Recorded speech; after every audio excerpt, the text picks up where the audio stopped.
क्षेत्रों पर चर्चा हाँ, पानी का डेवलपमेंट क्या क्या प्रोग्राम है उसके लिए बुलाया।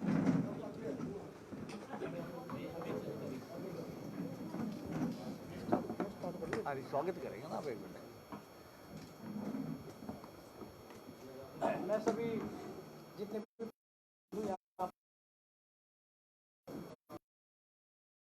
बंधु चाहे वो प्रिंट के और चाहे इलेक्ट्रॉनिक मीडिया, हमें बहुत ही हृदय से आभार व्यक्त करते हैं। यहाँ पर आज निकाला सभी जानते हैं कि माननीय विधायक जी को एक कमेटी है जो कि सेंटर की एक योजना है और उसमें वो ई गवर्नेंस को लेकर जो हमारे जितने भी हरियाणा सरकार के प्रोजेक्ट होंगे उनकी एक मॉनिटरिंग करने की जो कमेटी है एपेक्स कमेटी, उनका अभी उनको सदस्य मनोनीत किया गया है। तो ये हमारे लिए पानीपत शहर के लिए गर्व की बात है कि जो हरियाणा सरकार की जितनी परियोजनाएं होगी उसकी एक ई मॉनिटरिंग जिम्मा दिया है। और मैं आपको बताना चाहता हूँ कि जो ये जिम्मेदारी है वो इनकी अपने प्रोजेक्ट्स को लेकर, वर्क को लेकर, अपनी ड्यूटी को लेकर जो इनकी डेडिकेशन है और जो इनकी ड्यूटीफुलनेस है और जो प्रोजेक्ट्स को लेकर, जैसे कि पानीपत में कई प्रोजेक्ट्स पर विधायक जी काम कर रहे हैं और जो इनकी ईमानदारी है, पारदर्शिता है, उसके मद्देनज़र ही ये नियुक्ति हुई है। तो हमें लगता है कि ये एक गर्व की बात है पानीपत शहर के लिए। और ये जो विकास को लेकर फोकस रहेगा विधायक जी का,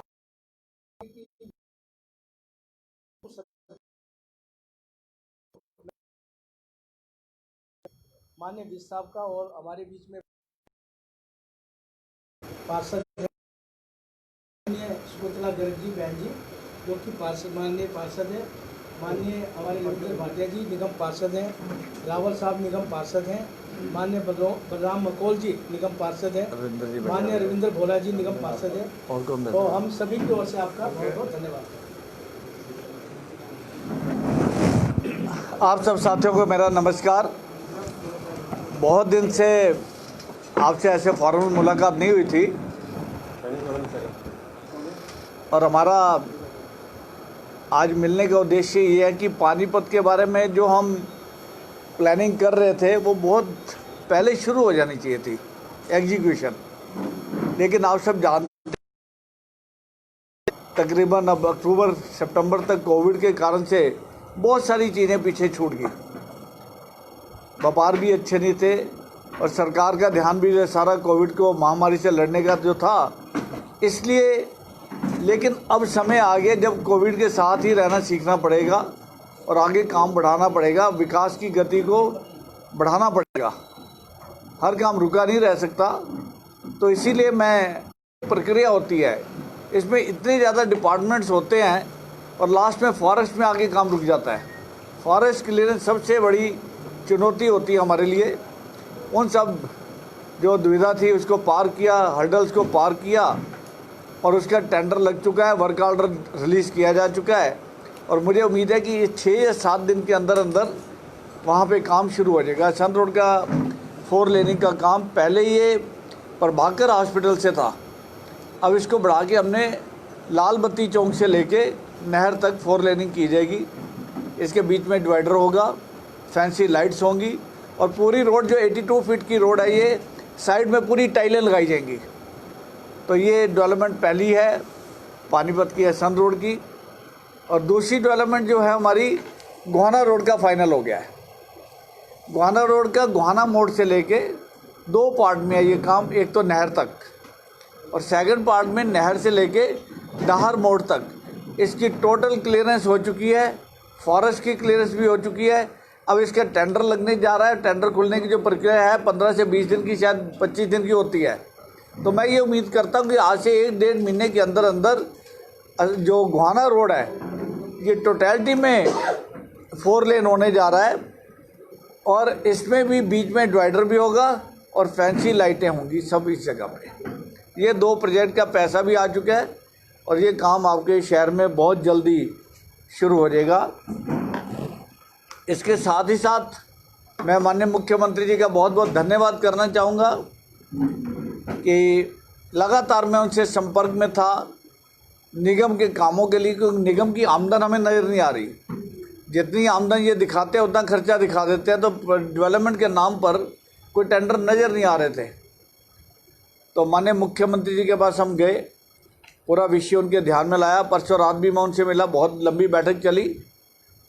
और पानीपत के लिए, मैं पानीपत अर्बन की बात कर रहा हूँ, पानीपत सिटी के लिए लगभग आज आपने पेपर में पढ़ा भी है 52 करोड़ के लगभग का अप्रूवल जो है वो एक्चुअली 52 करोड़ की नहीं है, वो 73 करोड़ की है। 2 लॉट में इसको हमने अप्रूव कराया है, 52 करोड़ और 21 करोड़। इसमें पानीपत शहर की पूर्ण रूप से डेवलपमेंट की जाएगी और टेंडर जो हमारे पास हैं उनको पहले रिव्यू किया जाएगा। हमने ये देखा कि 1.5-2 साल के टेंडर इसमें लगे हुए हैं। अब मालूम नहीं उसकी वहाँ नीड है भी नहीं है, क्यों लगे हुए हैं 2 साल से टेंडर, और कईयों के तो वर्क ऑर्डर भी इश्यू हुए हैं और काम शुरू नहीं किया गया। ऐसी स्थिति है निगम में। तो मेरा डिपार्टमेंट मिस्टर जिंदल और हमारे सभी पार्षदगण अपने अपने वार्ड में उनको सूची दी जाएगी। वो अगर कंफर्म करेंगे कि हाँ ये काम होना है तो काम किया जाएगा। जो भी पार्षद अपने वार्ड में काम चाहेंगे वो पूर्ण करके दिए जाएंगे। कोई गली नहीं छूटेगी, कोई मोहल्ला नहीं छूटेगा, कहीं पुलिया टूटी हुई हैं, सभी काम हल निकाल के लाए हैं। लगभग 73 करोड़ रुपया अगर इस साल में, पहले साल में हमने लिया तो एक बहुत बड़ी राशि है ये। और माननीय मुख्यमंत्री जी का बहुत बहुत धन्यवाद है कि उन्होंने शहर की नीड को समझते हुए पूर्ण रूप से सहयोग करते हुए उन्होंने ये परमिशन दी है। और इसके टेंडर हम लोग लगातार अब लगाते चले जाएंगे, हर वार्ड में बराबरी से। ऐसा ना हो कि एक ही वार्ड में सब लग जाए। जैसे जैसे पार्षदगण की ज़रूरत अपने वार्ड को बताएंगे वो सब काम कर दिए जाएंगे। कहीं बेंचेस की ज़रूरत है तो प्रॉपर तरीके से बेंचेस दिलवाए जाएंगे, जो भी इनको ज़रूरत है। इसके साथ ही साथ मैं आपको बताना चाहता हूँ, ये तो निगम का लगभग 73 करोड़ का जो हमें फंड्स जाए, जिसको हम यूटिलाइज़ करेंगे प्रॉपरली और रिकॉर्ड मेंटेन करते हुए, ये पानीपत सिटी के लिए है। इसके साथ ही जो मैंने शुरू में जब आप लोगों ने विधायक बनाया पानीपत की जनता ने, तो मैंने तब भी एक बात कहती कि योजनाबद्ध तरीके से काम करेंगे। ऐसा नहीं होगा कि कुछ भी करते रहो और बाद में वो सूटेबल है या नहीं है शहर को। तो उस कड़ी में माननीय मुख्यमंत्री ने शहर के लिए मैंने जो प्रोजेक्ट दिए थे उसके लिए फिजिबिलिटी रिपोर्ट मांगी जाती है पहले, कि फिजिबल है या नहीं है वो प्रोजेक्ट। फिजिबिलिटी रिपोर्ट के बाद माननीय मुख्यमंत्री उसका जो भी घोषणा करेंगे। लेकिन मैं आपको बताना चाहता हूँ कि कौन कौन से प्रोजेक्ट्स पे मैं काम कर रहा था जिसकी फिजिबिलिटी रिपोर्ट जा चुकी है, और वो सभी पॉजिटिव रिपोर्ट्स हैं। शुरू से एक मेरा उद्देश्य था कि स्लॉटर हाउस का, तो स्लॉटर हाउस के लिए निगम ने वहाँ जवाब भेज दिया हुआ है। लगभग 30 करोड़ की इसकी लागत है और इसमें लगभग 4 एकड़ के लगभग जगह चाहिए जो निगम अरेंज करेगा। तो इसकी पहला प्रोजेक्ट तो स्लॉटर हाउस का है। और इसके साथ ही साथ पानीपत का एक बहुत पुराना शहर एरिया है। अगर आप देखेंगे बरसत रोड से लेके सनौली रोड तक और इधर जीटी रोड से लेके, आइए डॉक्टर साहब, आइए आइए आइए आप 2 कुर्सियाँ मंगा बेटे पहले। आइए अवनीत जी, 1 मिनट के लिए माफ़ी चाहूँगा जी। आइए अवनीत जी, आइए डॉक्टर साहब, आइए डॉक्टर साहब,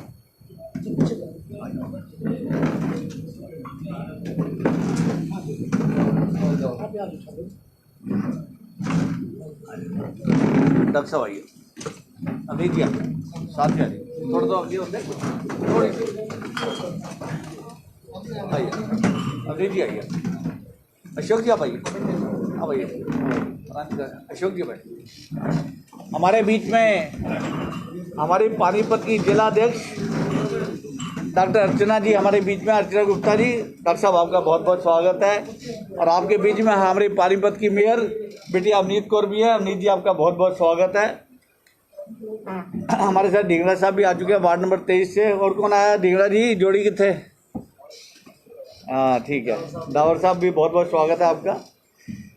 तो जैसा कि मैं बता रहा था कि स्लॉटर हाउस की जो घोषणा है उसकी फिजिबिलिटी रिपोर्ट चली गई है और ये प्रोजेक्ट लगभग 30 करोड़ रुपए का है और इसके लिए 4 एकड़ के लगभग जगह हमें चाहिए होगी जो निगम प्रोवाइड करेगा। तो बहुत जल्दी इसका आगे की कार्रवाई हम चंडीगढ़ से करवाएंगे। साथ ही साथ पानीपत का पुराना शहर जो मैं आपको बता रहा था कि बरसत रोड से लेके सनौली रोड तक, जीटी रोड से लेके आप ये कि नाके तक एक पुराना शहर है जिसके अंदर पाइपलाइन जो है 40-50 साल पुरानी पाइपलाइंस हैं, गल चुकी हैं पाइपलाइन, पानी गंदा आता है पीने का। ये एक समस्या थी पानीपत के शहर की। तो इसकी भी हमने डीपीआर इसकी बनवा दिया, तैयार कर दिया, फिजिबिलिटी रिपोर्ट इसकी तैयार हो गई है।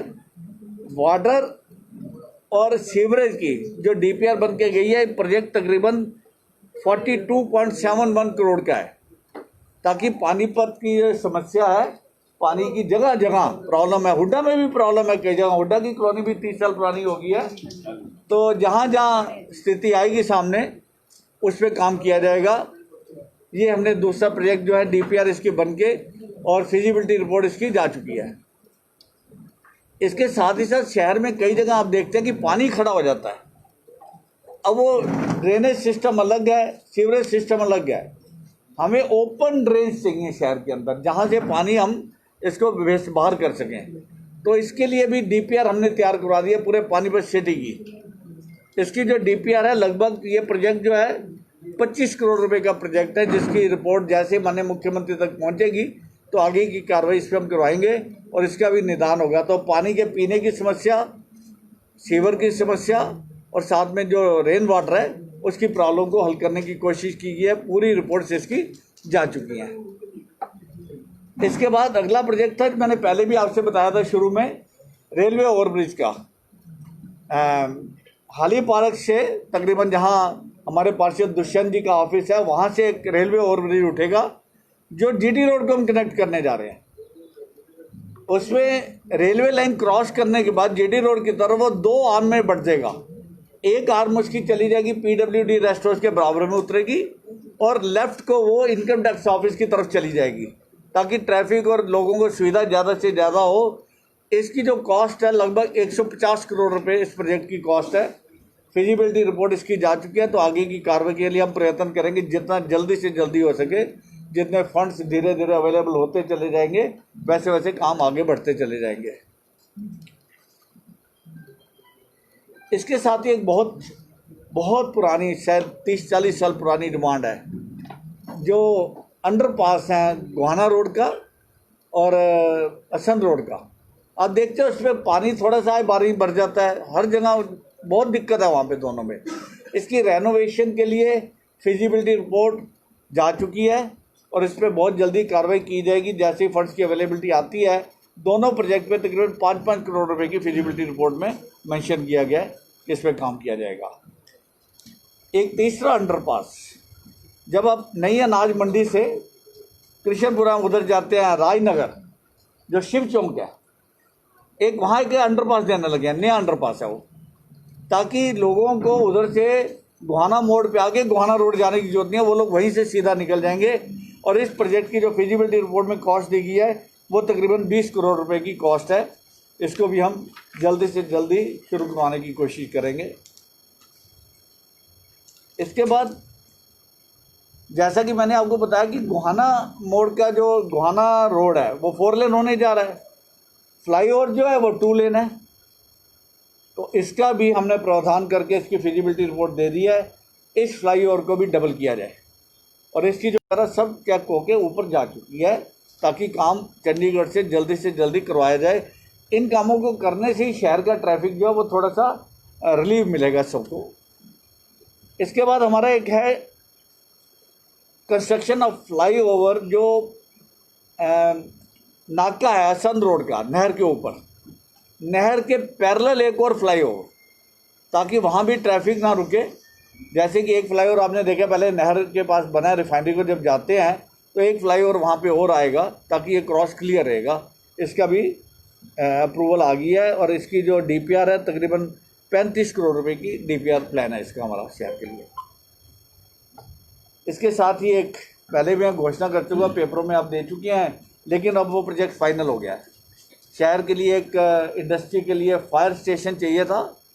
नीड है क्योंकि 25 पार्ट 1 2 29 पार्ट 1 2 चौटाला रोड इधर कुराड़ को जाने का सब इंडस्ट्री इधर आ चुकी है और हमारा जो पुराना फायर स्टेशन है वो इंडस्ट्री एरिया के अंदर है, तो इसके लिए नीड थी, तो इसकी डिमांड मान ली गई। फायर स्टेशन नया जो आएगा वो हुड्डा सेक्टर 25 में आ रहा है। इसके लिए लगभग 2 एकड़ जगह चिन्हित कर दी गई है जो हुड्डा से हम लेंगे और इसके प्रोजेक्ट की जो कॉस्ट है ज़मीन के अलावा बिल्डिंग कॉस्ट जो है लगभग 11.5 करोड़ रुपए है जो नगर निगम इसको बनाएगा। 11.5 करोड़ की कॉस्ट है। इसी तरह से जो ओल्ड इंडस्ट्री एरिया है, अब देखते हैं कि जो नया इंडस्ट्री एरिया बना है यहाँ तो CTP प्लांट लगे हुए हैं, 21 मिलियन लीटर पर डे के 2 प्लांट लगे हुए हैं, लेकिन ओल्ड इंडस्ट्री एरिया के अंदर इतनी बड़ी इंडस्ट्रीज लगी हुई है वहाँ कोई CTP प्लांट नहीं है। तो उसके लिए माननीय मुख्यमंत्री हमने प्रार्थना की है 21 मिलियन लीटर का एक प्लांट उस इंडस्ट्री को भी दिया जाए, नहीं तो वो लोग सब गंदा पानी जो है वो सीवर में छोड़ रहे हैं और STP प्लांट जो हमारा जाटर रोड का उसमें वो सर्विस नहीं हो पा रही है उसकी। तो एक ये योजना भी फाइनल होने जा रही है हमारी। इसके साथ ही साथ एक इंडोर स्टेडियम या मल्टी स्टोरी मल्टीपर्पज़ हॉल दोनों ऑप्शन हमने दिए हैं। या तो ये मॉडल टाउन के स्टेडियम में ही बनेगा जिसके अंदर की बैडमिंटन के 3 से 4 कोर्ट्स होंगे एक ही फ्लोर के ऊपर, टेबल टेनिस के होंगे गेम्स, इनसाइड में रेसलिंग के उनके अरेंजमेंट किया जाएगा। और यहाँ ये कहीं शहर में अभी जगह निश्चित नहीं हुई है, इस पर काम चल रहा है, इसकी DPR तैयार हो रही है। कितना खर्चा आएगा बहुत जल्दी मैं आपको इसकी घोषणा कर दूंगा। ये प्रोजेक्ट भी पानीपत के लिए आ रहा है। जो 9800 लाइट का एक टेंडर लगा था, बहुत देर से शहर वाले पूछ रहे हो लाइट कब आएगी, लाइट कब आएगी। मैं अभी आपको व्हाट्सएप के माध्यम से लाइट्स का फोटोग्राफ भेज देता हूँ। It's beautiful light, coloured light है। अगर उसकी वेट देखेंगे उस लाइट का आप, तो जो लाइटें पहले इस शहर में लगी हैं 2 या 3 लाइट के वजन के बराबर एक लाइट का वेट है और 5 साल की गारंटी है। और ये लाइटें आज सुबह मैंने मीटिंग की थी, ये लाइटें हमें फर्स्ट वीक ऑफ नवंबर में डिलीवर हो जाएगी। तो शहर को मैं समझता हूँ फिर निगम में जिस तरह से भी मेरे साहिबा बैठी हैं, पार्षदगण बैठे हैं, जो भी इनकी योजना होगी अगली जिम्मेवारी इनकी है। मेरे तो लाइटों का टेंडर ऊपर से अप्रूव कराने तक जिम्मेवारी थी, उसके बाद पार्षदगण मिलके और मेरे साहिबा मिलके उसको लाइटों का अपना जो भी मेंटेनेंस भी बाद में कैसे होनी है, उतारना चढ़ाना कैसे, आप लोग देखेंगे। ये सभी योजनाएं ऑलमोस्ट फाइनल हो चुकी हैं, DPR इनकी बन चुकी है। शहर के विकास की गति पकड़ने का टाइम आ गया है। 1 साल हमारा थोड़ा सा इसलिए हल्का निकला, पहले भी मैंने हुआ कोविड की वजह से, सब हम जानते हैं। लेकिन अब अवनीत जी दिन रात मेहनत कर रहे हैं, पार्षदगण लगातार हमारे सबके संपर्क में रहते हैं, सभी लोग अपने टेंडर्स बताते हैं उनके वार्ड में क्या कमी है। कईयों कमियां, पुल टूटे हुए, छोटी छोटी पुलियां टूटी हुई हैं, सीवर नहीं ढके हुए। तो इसके लिए भी मैं अवनीत जी आपसे प्रार्थना करूंगा हर वार्ड में हम कुछ ना कुछ पैसा अलॉट कर दें ताकि इनको छोटे छोटे काम के लिए हमारे पास नहीं आना पड़े। एक वार्ड में 5 लाख का 10 लाख का टेंडर इनका लगा दिया जाए। और जो शहर में बेंचेस वगैरह हैं वो हम योजनाबद्ध तरीके से इकट्ठे मंगवा के जहाँ जहाँ जरूरत होगी, जैसी जैसी नीड बेस होगा उसको डिस्ट्रीब्यूट करें, ऐसी योजना हमें बनानी चाहिए।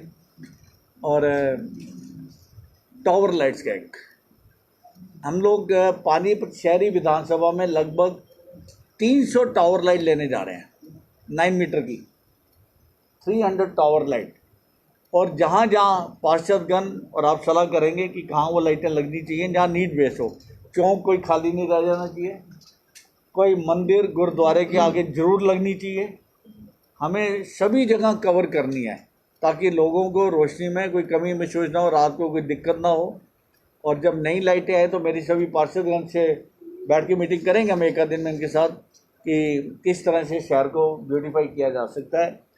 इसके साथ ही एक योजना हो रहा है जो पानीपत के जितने भी एंट्रेंस के रास्ते हैं, चाहे वो गोहाना रोड, और ये तो हो गया हमारा 4 लेन होगा, लाइटें ब्यूटीफुल लग जाएंगी, ये हो जाएगा गोहाना रोड और असंध रोड। लेकिन इसके बाद हमारा आ जाता है इधर से सनोली रोड, जाटल रोड।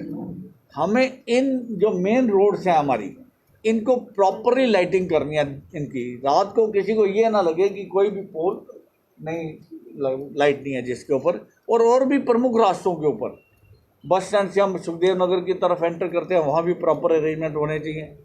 अगर आप सेक्रेटेरिएट से सलारगंज गेट की तरफ जाते हो तब भी वो प्रॉपर होना चाहिए, या कॉलोनियों के अंदर भी। अगर हमें ये लगेगा कि 9800 लाइट कम है, एक बार ये लाइटें लग जाएं, पार्षदगण अपने अपने मेंटेन करें इन लाइटों को। हमारा कई दिन से प्लान है कि जो हमारा ड्रेन नंबर 1 है इसके ऊपर हम प्रॉपर लाइट कर दें ताकि उधर कॉलोनियों में रहने वाले लोगों को दिक्कत ना हो। अगर हमें 10,000 लाइट और भी लगवानी पड़ेगी तो हम लगवाएंगे। एक बार ये 9800 लाइट इस 2-3 महीने में पार्षद का अपनी मेहनत करके मेरे साहब आप लगवाइए, लाइट और लानी होगी तो और भी आ जाएगी, कोई दिक्कत नहीं है। जो लगी है उनको तो दुरुस्त करा लो। मैं बताता हूँ, शुक्र आभार, बहुत अच्छा, आपने बहुत अच्छा क्वेश्चन किया जी प्रदीप जी। लाइटें जो लगी हुई हैं जो ब्रांड अप्रूव्ड हैं यूएलबी में, वो ब्रांड नहीं है, वो ब्रांड ही नहीं है। आप ये कहेंगे फिलिप्स है या क्रॉम्पटन है, ऐसा नहीं है, वो लाइटें वो नहीं है। पुराने अधिकारियों ने क्या कर रखा है ये उनका भगवान जाने। हम लोगों ने जेन्युइन स्पेयर पार्ट मंगवाए हैं, फिलिप्स कंपनी के भी, हैवल के भी, सबके जहाँ जहाँ लाइटें लगी हैं, पार्षद सब बैठे हैं, वो फिट ही नहीं हो रहे उसमें। कैसे चालू करें लाइटें आप बताइए। वो स्पेयर पार्ट जो जेन्युइन आए हैं, जो पहले मेन बॉडीज लगी हुई हैं वो नकली हैं। समस्या है, फिर भी इस पर पूरी कोशिश करेंगे, जितनी ज़्यादा से ज़्यादा हम मेहनत करेंगे। बैठे हैं सारे पार्षद, आपसे सामने बैठे, मेरे साहब बैठी है। ये जो आपने भी प्रोजेक्ट बताए, अगर इनमें कोई भ्रष्टाचारी बात आती है तो कोई और विधायक बनेगा, वो भी कहेगा कि प्रमोद जी ने कर दिया, मुझे पता नहीं। चलिए, ये तो मेरा भगवान जानता है, ये उसका जानेगा। जनता के लिए सही है, जनता की बात है। देखिए, मैं किसी की गारंटी नहीं ले सकता प्रदीप जी। रोज बन रही है, रोज टूटती है, लाइटें रोज लगती है। प्रदीप जी, पार्षद का ध्यान रखेंगे अपने अपने वार्ड का। आज से नहीं, पिछले 6 महीने से, साल से मैं ये बात कह रहा हूँ। अमर भवन चौक की एक मेन पुलिया टूटी है, पिछले 10 बार निगम में भी कंप्लेंट प्रधान वहाँ के खुद दे के आए हैं, अभी तक एक पुलिया की रिपेयरिंग भी नहीं हुई। हाँ, इसीलिए कह रहा हूँ हैप्पी, इसलिए मैं कह रहा हूँ कि पार्षदगण के पास अपने वार्ड के 5-10 लाख रुपए होने चाहिए, 15 लाख रुपए। अपने वार्ड में छोटा सा काम आए तो वो किसी की तरफ नहीं देखें, वो अपना काम करवाने के हकदार है। निगम की बात आती है, निगम में बिना दलाली के कोई काम नहीं होता। एक फाइल है, उसके 10-10 हज़ार रुपये मांगे जाते हैं, चाहे हाउस टैक्स की फाइल है, चाहे कोई फाइल है। पिछले अभी पूर्व मेयर साहब ने भी कमिश्नर के साथ बड़ी टूर लागू थी, तब भी कोई कार्रवाई नहीं। बिना पैसे के कोई फाइल पास नहीं होती। एक चोनी अगर जब तक 10,000 रुपये उनकी जेब में नहीं जाएंगे, 3 बंदे खाएंगे, उसके बाद जाके फाइल पास हो गई। आपकी देखिए, मैं तो पार्षदगण सब बैठे हैं जी, मेरे साहब बैठे हैं।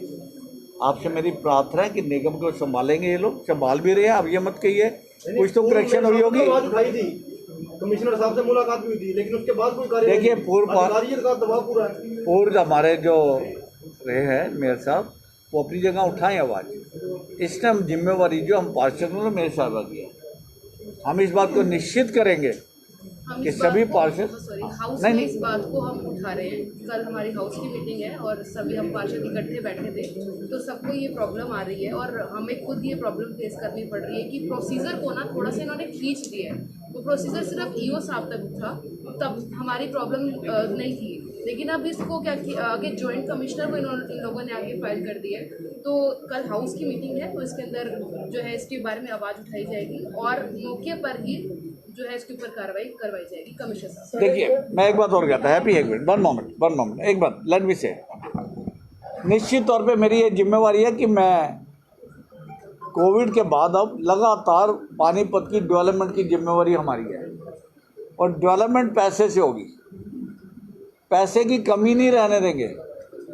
इस सरकार को अगर जेन्युइन काम है आपका, वो करवाएंगे, लेकिन जो काम निगम ने करना है वो हमारे पार्षदगण करेंगे, मेरे साहिबा करेंगी।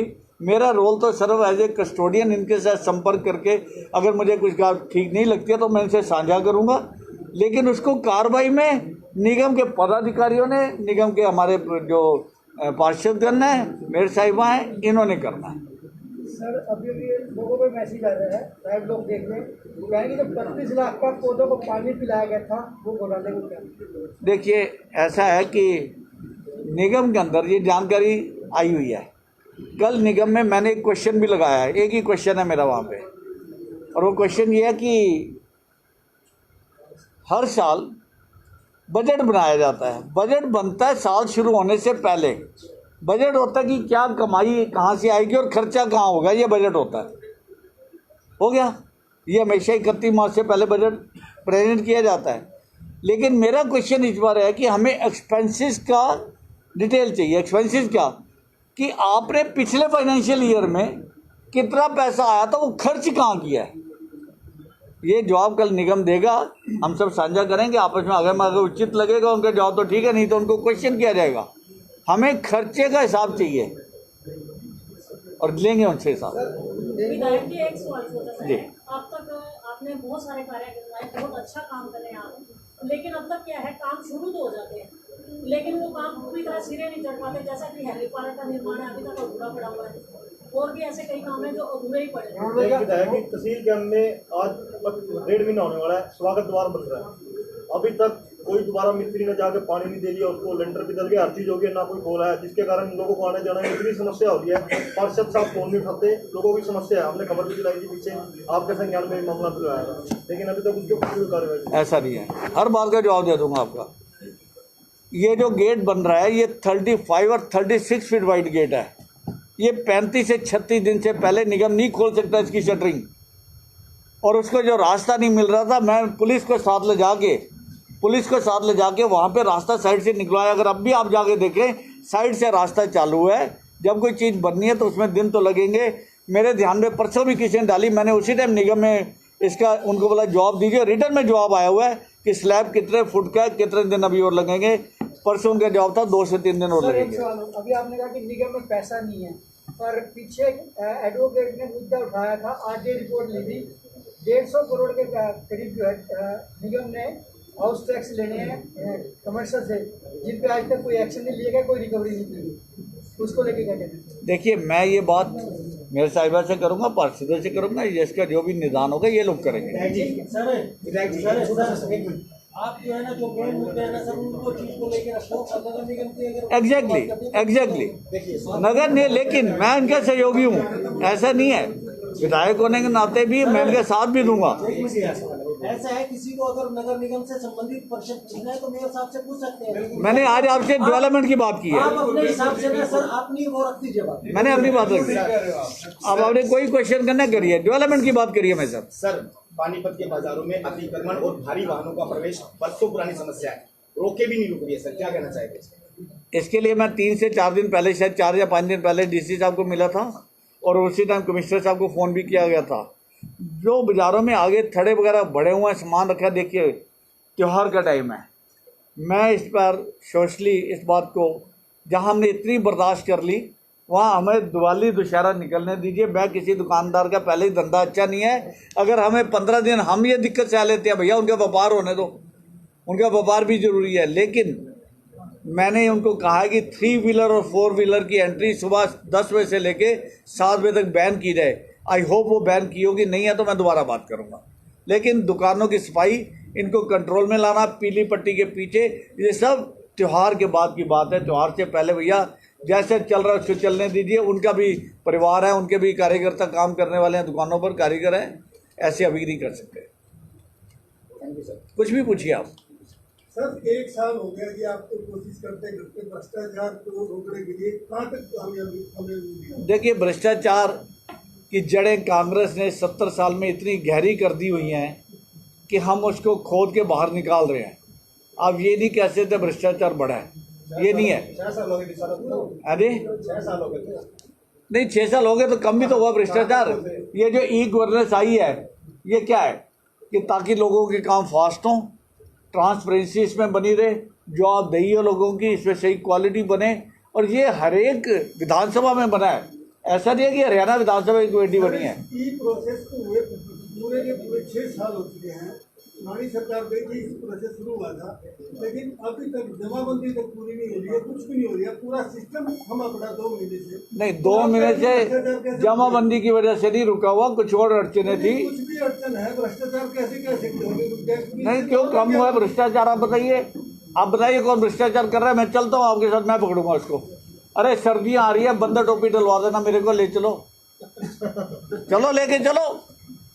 आप प्रूफ तो दीजिए कौन कर रहा है, पकड़ेंगे उसको, छोड़ेंगे नहीं। मैं आपके साथ हूँ, समय है आपके पास? बहुत समय है। ठीक है जी। अगले सोमवार को। बहुत समय है, जब आप कहेंगे, जहां आप कहेंगे, हाजिर है आपके लिए। हम सब पहले के हमारा आपके सामने बात करें। टोपी का मौसम आने तभी कह रहा 15-20 दिन और ठहर दो। 15-20 इस टाइम डालेंगे, वही ये क्या डाल के आ गया। आपके साथ है माननीय मनोहर लाल जी, एक ईमानदार मुख्यमंत्री। मेरी बात सुनिए, जितनी मेहनत वो कर रहे हैं, हमने आज तक किसी को नहीं देखा करते हुए। निश्चित तौर पे करप्शन पे लगाम लग रही है और वो सख्ती से निपटेगी इसको। थैंक यू वेरी मच, बहुत बहुत धन्यवाद।